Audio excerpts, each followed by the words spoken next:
Thanks, Scott.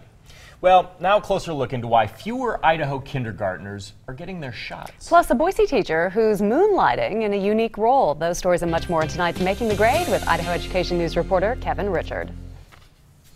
We're mixing health with education as we talk to Kevin today for Making the Grade. Immunization rates. Idaho is #1, but that may not be such a good thing. Yeah, these are concerning numbers to health and welfare. They released them earlier a couple of weeks ago.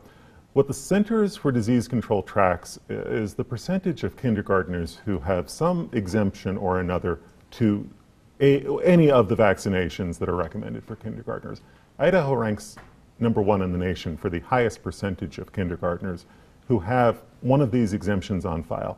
Now, it gets really confusing because an exemption doesn't mean that a student is necessarily without an immunization. Sometimes it's just used to give parents more time to get the immunization, just sort of buys them time to get back to the doctor and get the shots current.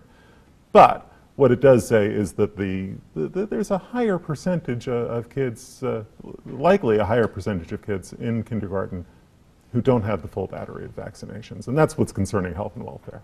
Interesting story there, and Kevin's really done a good breakdown too, depending on counties where you live. It varies very widely. It does, so you can go to idahoednews.org to get that information.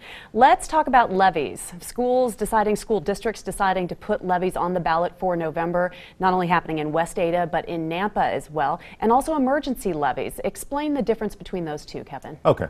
Well, the big difference is a supplemental levy is something you and I get to vote on. An emergency levy is really just that, and it is something that a district can impose at the beginning of the school year if they see enrollment numbers are higher than they were a year ago. So West Ada is taking out a $3.2 million emergency levy. That's separate from the two-year $28 million levy that will be on the ballot in November. Other districts are looking at it.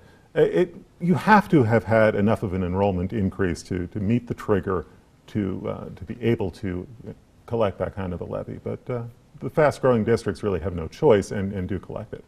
And one other story I want to talk about, interesting story you wrote about, Cindy Wilson, a teacher in the Boise School District, doing something unique with her students, but you took it a step further. Tell us about it. She's a fascinating case study because she's a government teacher at Capitol High School. So she's teaching high school seniors, and part of what she's trying to get seniors to think about is kind of how government works and how the interrelation between budgets kind of all comes together. She's coming at it from a very different new perspective, though, because she sits on the state's Board of Correction. So she helps set policy for the prison system. So what she's hoping to do is she's taking her background as an educator to the Board of Correction. She's really an advocate for educating inmates, helping them, rebuild their lives once they got back on the outside.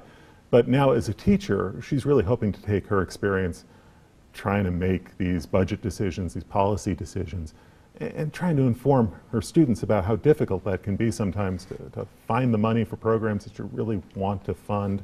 And seeing the money for prison systems and education, either going this way or this way, and it's really unique. So she's looked at those numbers as a teacher, now she's looking at them as a policymaker. I was just interested in sitting down and talking to her about how those two mesh, and it was a fun story to put together, so I hope people check it out. Most definitely, and to do that you just have to go to the website idahoednews.org. Kevin's written about that, and all of the stories we've talked about. There's Cindy right there on the front page. Join us next week for another Making the Grade. Thanks, Kev. Thank you.